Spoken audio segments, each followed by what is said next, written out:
Picture this. Friday, 4:02 p.m. Wall Street. The closing bell hits the New York Stock Exchange, but there is no roar, no high fives, no traders pouring out for drinks, just a room full of people staring at screens that say more than they should. The S&P 500 is at 6,204. The Nasdaq 100 is at 22,679. Those numbers were not supposed to happen in July. They were for December. But the market ate 6 months of gains in 6 weeks. That is not a rally. That is the future stolen from itself. If you stand here long enough, you feel the air change. It is like watching an auction where the biggest bidder steps back. Suddenly the floor is thin. There is no one left to catch the bid. You feel it under your shoes. The floor creaks. That is what traders do not say when they stare at those screens. The numbers do not lie. The S&P is up 12.8% this year. The Nasdaq is up 20.6%, but earnings did not double overnight. AI spending did not make debt disappear. The market just priced in hope early. Tariff freezes, big tech CapEx, but the real test comes later. August auctions, Q2 earnings, inflation that refuses to fade. It is like paying for a meal before you see the bill. We have seen this movie before. In 2000, it was dot-com euphoria. In 2021, it was the post-lockdown melt-up. Each time, the rally eats the future first. Then it starves itself. The cracks do not start on the charts. They show up in places nobody watches. The bid to cover slipping on a Treasury auction. Insiders selling when the headlines say hold. That is how trust breaks. So what happens now? That is the only question that matters. 6 months of upside gone. 5 months left on the clock. The base case ceiling is thin. The downside tail is fat. And if you are not watching the signals, you do not know when the trapdoor opens. Welcome to Finance Frontier. You are listening to the show that makes sense of markets when the story does not add up. We are hosting this one right here in New York. Not in a quiet studio, not at some beach resort, right in the belly of the beast. This week we set up near the debt desks. 2 blocks from the Treasury auction house where traders test if buyers still believe. If you stand outside, you feel the pressure in the air. Concrete towers that do not care what you think. Metal doors that never close. Late at night, you can still see bond desks lit up like Christmas, not because they want to be there, because they have to. This city does not sleep because trust never does. If you want to know when liquidity cracks, you do not watch from far away. You stand where the money moves. That is why we are here. I am Max Vanguard. I use Grok to see when the story breaks, when the buyers vanish, when the screen says up but the real money says no thanks. That is my edge. I am Sophia Sterling. I run on ChatGPT. I track bond auctions. I read credit spreads.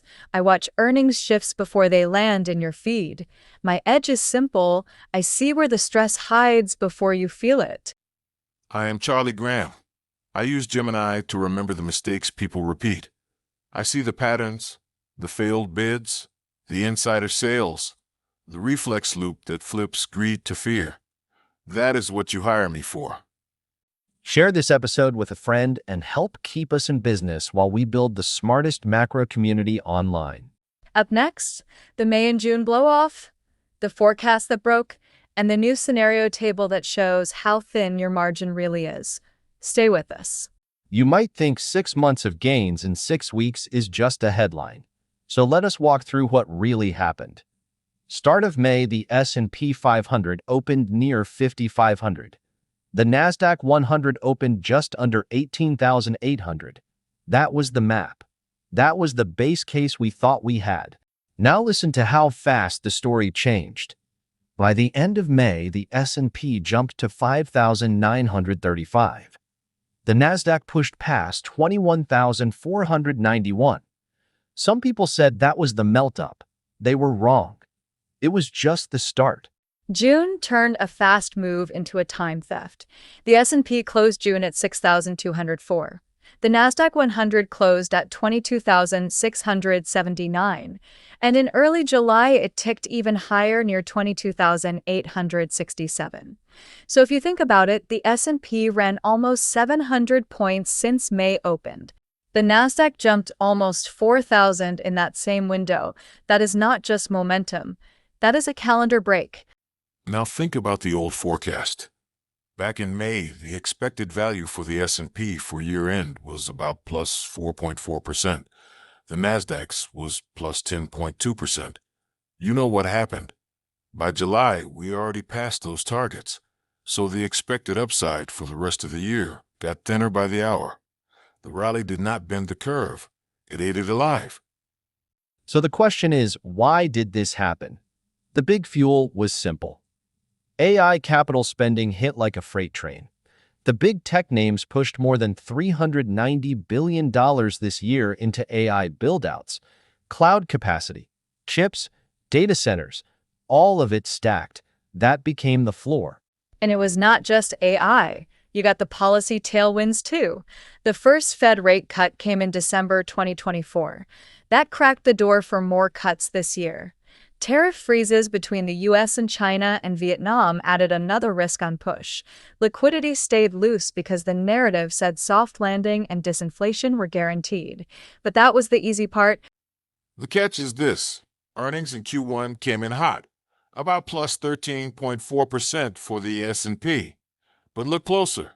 Q2 is projected at plus 5, so you pulled a lot of forward earnings early. The market priced the perfection already. That means you now sit at these new highs with less room for disappointment. The future got squeezed into the present. Here's what that really means. A front-loaded rally is like taking your parachute and using it to glide higher. It feels safe until the air shifts. And when you look around and see you are already at the top band of the scenario skew, you realize you don't have much left to soften the landing. That is why the overshoot matters. It is not just points on a chart. It is time you cannot get back. The numbers are clear. May gave you 7.9% on the S&P, 14.3% on the Nasdaq. June added another 4 to 5% on top. The total year to date is 12.8% and 20.6%. You do not get those moves for free. They cost you your cushion. And now you have to defend that cushion when the real signals hit. Treasury auctions. The July tariff deadline. The next CPI print. That is the layer no one wants to talk about when the chart says new highs. But that is the layer you must watch if you want to keep what you made. So here is the simple truth. May and June were not melt-up months. They were the future pulled forward. The only thing left to ask is what the new scenario table says about what happens now. Next, we lay it out. Bull, base, bear, and the black swan that stays below your feet. The August lock-in is not a guess. It is the real skew that traders are betting their jobs on. Stay with us. So now you know what May and June did. They did not stretch the rally. They compressed it. 6 months of gains in 6 weeks forced us to tear up the old map. So here is the table that matters now. The new August scenario lock-in. And if you trade this market without it, you are flying blind. Here's how it breaks down. The bull case sits at 30% probability. That means you still get a shot at S&P moving to around 6,500 to 6,600.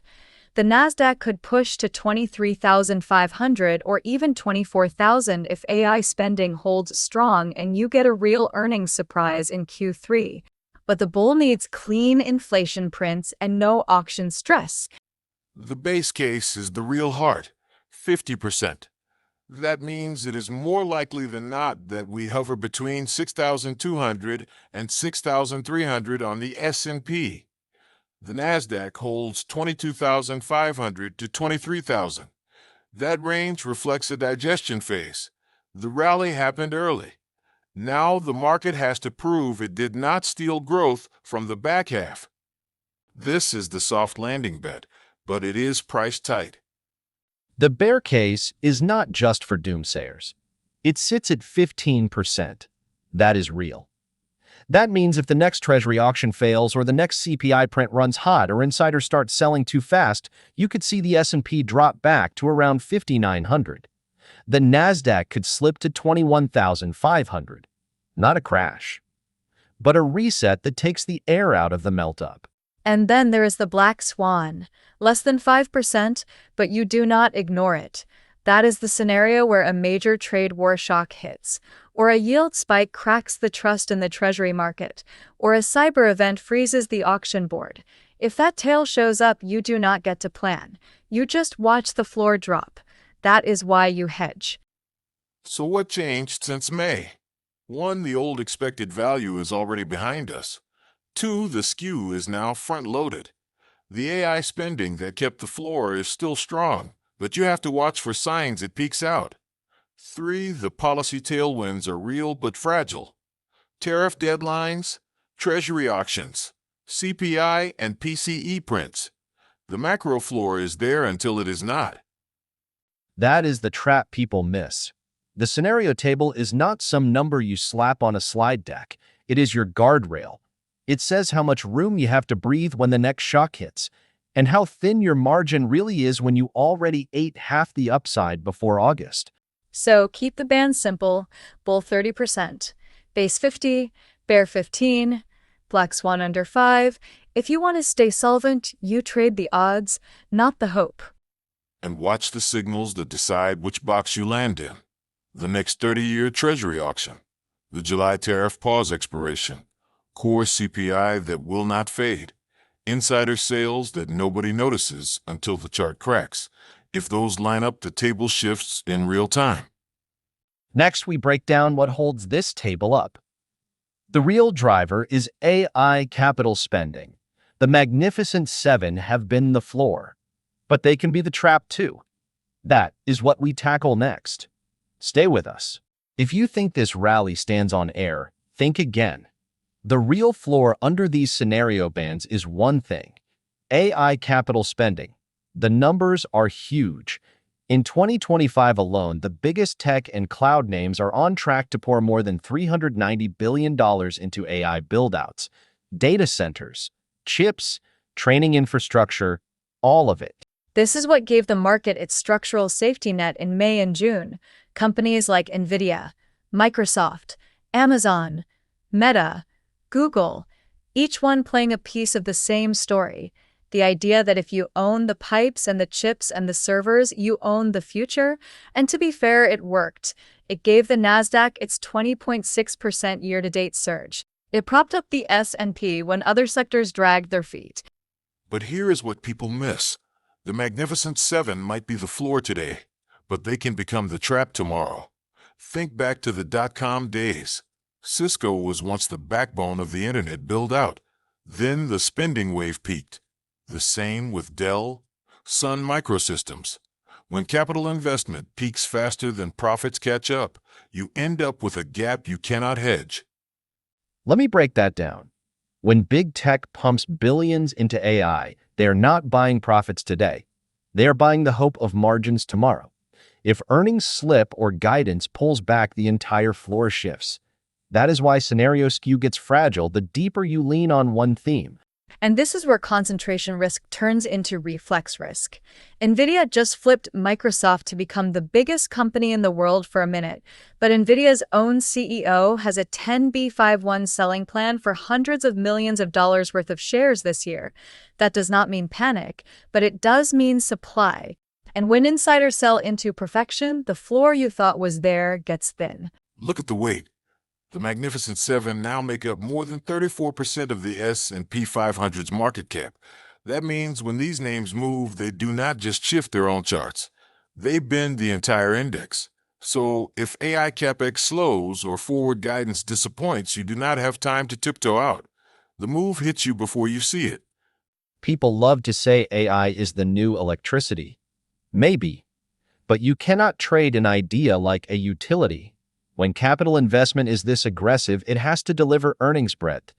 If you want to see if the floor holds, watch if AI spending spreads beyond the 7 names. If only a handful keep buying while the rest slow down, the safety net rips. The early signals matter. cloud capacity expansion announcements, CapEx line items on earnings calls, insider sales that match big buyback headlines. If you see a squeeze there, you know the floor is not as deep as you think. And then there's the political layer. If the trade war flares up again or tariffs snap back, that hits supply chains for chips. That hits spending. That hits trust. So when we say AI CapEx is the floor, we mean it is conditional. And that condition is staying fragile. So remember this. The scenario table you heard in segment 3 is not just lines and bands. It is glued together by this spending. If the glue cracks, you do not get a gentle drift. You get a fast reset. And the only edge is to see the cracks before they go mainstream. Next, we walk through the real-world triggers that test this glue: Treasury auctions, tariff deadlines, yield stress, and the auction tail signals that traders whisper about but never say on TV. Stay with us. Now you have the scenario table, and you know what holds it up. But here is the part traders hate talking about. The cracks do not show up in big headlines. They show up in big headlines. They show up in the quiet places. One of those is the Treasury auction board. Boring when it works, terrifying when it does not. Think about this. The last 30-year Treasury auction drew a bid to cover of just 243. That is low. Well below the 5 times cover you want to see. What that means is simple. Fewer buyers showed up. The tail widened. The government had to pay more yield to clear the debt. And when that happens, trust shifts. If you stand on that auction floor in New York, you feel it. The room is not loud. Phones buzz. Desks whisper. But when a bid comes in light, you see the ripple on the screens. Traders adjust risk. Bond desks mark up yields. Suddenly, your cost of capital is not what you thought it was. And every stock that rode a free money story feels it in real time. A weak auction is not a recession headline, but it feeds one. Because if yields pop higher and the Fed looks trapped, you do not get the soft landing story for free. It gets traded back out. And when that bid-to-cover ratio keeps slipping, it is not just a one-day problem. It is a stress test on your scenario skew. Now add the trade layer. The 90-day tariff pause between the US and China expires July 9th. If that does not roll over, you get an instant risk-off wave. Tariffs do not just hit headline prices. They push inflation back up. They squeeze supply chains. And they make the Fed look stuck between higher yields and sticky CPI. That is the crack that bleeds into the next auction. It ties straight to your floor. Think about AI CapEx. If trade friction jumps, you get chip supply risk. If chip supply slows, you hit big tech spending. And if tech spending flinches, you feel it in the Nasdaq before you read it in the earnings release. That is the reflex loop nobody wants to see until they do. And then layer in insider selling. Big names like NVIDIA's CEO have structured plans to sell shares through 10b5-1 programs. Those are legal. But when you see mega-cap insiders exit into an overbought chart, you have to ask if they see something you do not. It is not panic. It is supply, and supply shows up in the auction tails. Here is what people forget. A Treasury auction that misses by half a point can move the whole bond curve. If the long end spikes, you feel it in mortgage rates, corporate loans, credit spreads, the cost of rolling debt. The floor that looked solid in May suddenly has hairline fractures. And it is not just about traders in New York. Foreign buyers matter too. If you see foreign demand dry up, the bid-to-cover ratio softens. That is when you know the market is watching more than the U.S. balance sheet. It is watching political risk, trade risk, geopolitical trust. So what do? You do not panic, but you watch the signals. The next 30-year Treasury auction is August 7th. If the bid-to-cover comes in weak again and insiders keep selling and tariffs flip back on, you do not wait for a meltdown headline. You tighten your bands. You clip some upside. You reload the convex shield. That is how pros run the table, while everyone else waits for permission. Remember, a weak auction is not just a number. It is a warning shot. A tariff snapback is not just a headline. It is a stress test. And when they line up, you get a reflex loop that traders try to hide until it hits the chart. Next, we step back. We have seen this movie before, the dot-com blow-off. The post-lockdown melt-up, a front-loaded rally that eats the future always runs into the same wall. The pattern echoes, and the signals repeat. Stay with us. So here is the part that makes traders nervous. You think what you just saw in May and June was new. It is not. The pattern is older than any model. Front-loaded rallies that eat the future always leave the same fingerprint. It starts with too much trust. It ends when that trust snaps. Think about the year 2000. The Nasdaq ran up 90% in 12 months. The dot-com boom felt endless. Cisco, Sun Microsystems, every new tech name pulled forward a decade of growth until the auction stress showed up. Bid covers slipped, corporate insiders cashed out, the floor cracked, and once the reflex loop kicked in, there was no soft landing. The pattern repeated in 2021. Post-lockdown, the market front ran the reopening. Tech and crypto pumped. Retail cash flooded in. Liquidity stayed easy. Everyone thought the Fed had their back forever. But inflation did not listen. Bond auctions got wobbly. And when the Fed turned the first tiny screw, the reflex loop slammed shut. Traders learned that trust is not free. This is what a reflex loop really is. It is not some fancy hedge fund word. It is when people see the floor disappear and they rush to the same exit at the same time. The more crowded the position, the faster the snap. That is why the Magnificent Seven matters so much now. They hold up the index, but they are the same door everyone wants to use when the signals flip. And it is not just 20 years ago. Look back to 1987. The market ran hot. New products like portfolio insurance told traders they could not lose.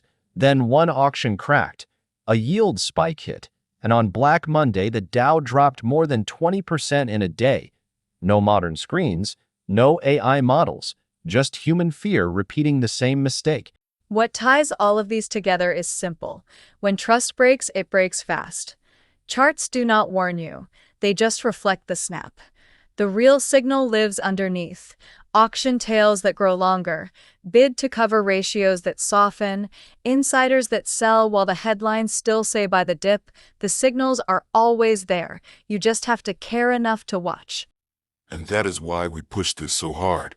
Because every cycle traders think this time is different. This time AI will keep the floor. This time the Fed will not flinch. This time retail flows will stay sticky.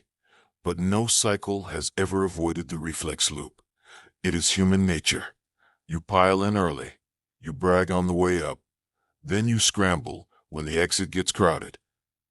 So here is the point. You do not fear the reflex loop. You prepare for it. You do not sell everything just because an auction misses by half a point. But you do not ignore the pattern. When you see the pieces line up, you trim risk. You tighten your bands. You hedge the tail. That is how you survive when trust snaps. And the signals are stacking up now.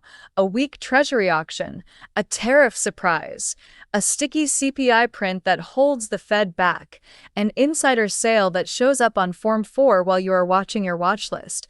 None of these break you alone, but together they flip the loop. That is what our pattern memory is for. Not to scare you. To remind you that when you see the same fingerprints, you do not have to guess. You act, and you stay standing when others panic. Next, we show you how the pros do that. You have the table, you have the signals, but you need a plan. That is the insider's playbook, the trim triggers, the hedge, the simple moves that protect you when the future is already gone. Stay with us. This is where traders either keep what they made or give it back. You have your scenario table. You have the cracks that matter. But you still need the moves that protect you when the floor wobbles. That is the insider's playbook. The simple steps the best desks use when the upside is already pulled forward. Start with the first rule. Trim when it feels wrong. You never want to sell when your screen says new high. That is when greed says wait. But that is when the reflex loop waits to strike.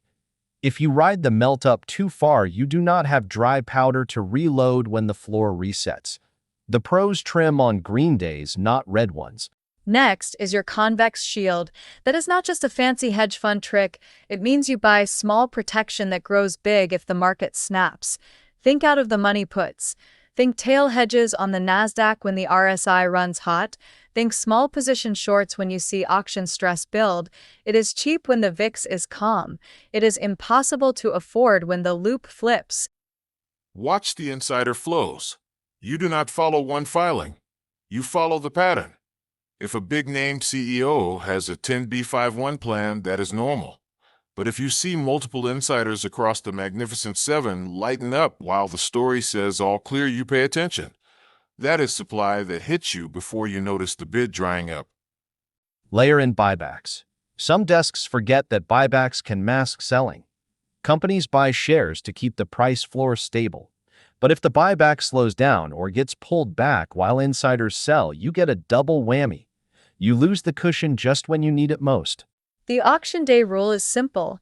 If the bid to cover on the next big Treasury auction comes in weak, you check your scenario bands.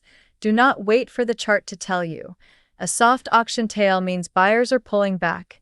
You trim your stretch names, you check your hedges, you reload if the next bid confirms the stress. Look at the easy signals too. If the VIX curve starts to invert, it means near-term fear is creeping in, even if the screen looks calm. That is when you roll your hedge up a little. If RSI on the index sits above 70, you do not get greedy. You clip gains. You lock dry powder. That is how pros survive when trust flips to fear overnight. And keep your playbook simple. You do not need 10 layers of exotic trades. You need a short list. What do I trim if the auction hits weak? What do I hedge if CPI runs hot? What do I do if insiders keep selling into strength? These are not scary questions. They are the only questions that keep your gains yours. This is the part that sounds easy but breaks people. It is not the chart that kills you. It is waiting too long to admit the story changed. The pros do not wait for permission. They watch the bid, they watch the flows, and they act when the signals line up. The difference between a lucky melt-up and a real plan is simple. One hopes the scenario bands hold. The other sets guardrails. If the floor holds, great. If the floor cracks, you are the first one out the door, not the last. That is what the insider's playbook gives you. So remember, when the upside is gone early, you do not panic. You trim the peaks, you protect the tail, you watch the signals, and you trade like you know what trust costs when it breaks. Next, we bring it all together. The final summary. The real scenario bands, the call to action that keeps this show alive, and the one rule that never changes. Stay with us. So here is what you have now. A market that front-ran its own story. 6 months of gains burned in 6 weeks. The scenario bands you trusted for the rest of the year? Already thin. Now you know the bull case sits at 30%. The base case holds at 50. The bear case is 15. And the black swan never knocks but stays close. The signals are there if you want to keep what you made. Treasury auctions that miss by a whisper. Tariffs that flip from pause to spike. Insiders that sell into perfection, and AI CapEx that props up the floor until it does not.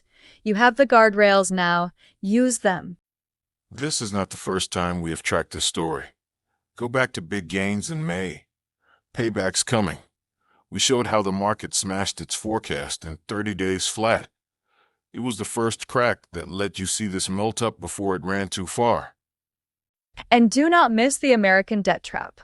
That one broke down why the 2020s shook trust in debt markets and why Treasury auctions matter more now than ever. If you care where the next yield shock hits your floor, that is where you start. So here is what you do now. Trim the peaks. Load your convex shield when the VIX is calm, not when it is spiking. Watch the auctions. Watch the bid covers. Watch the reflex loop so it does not surprise you twice.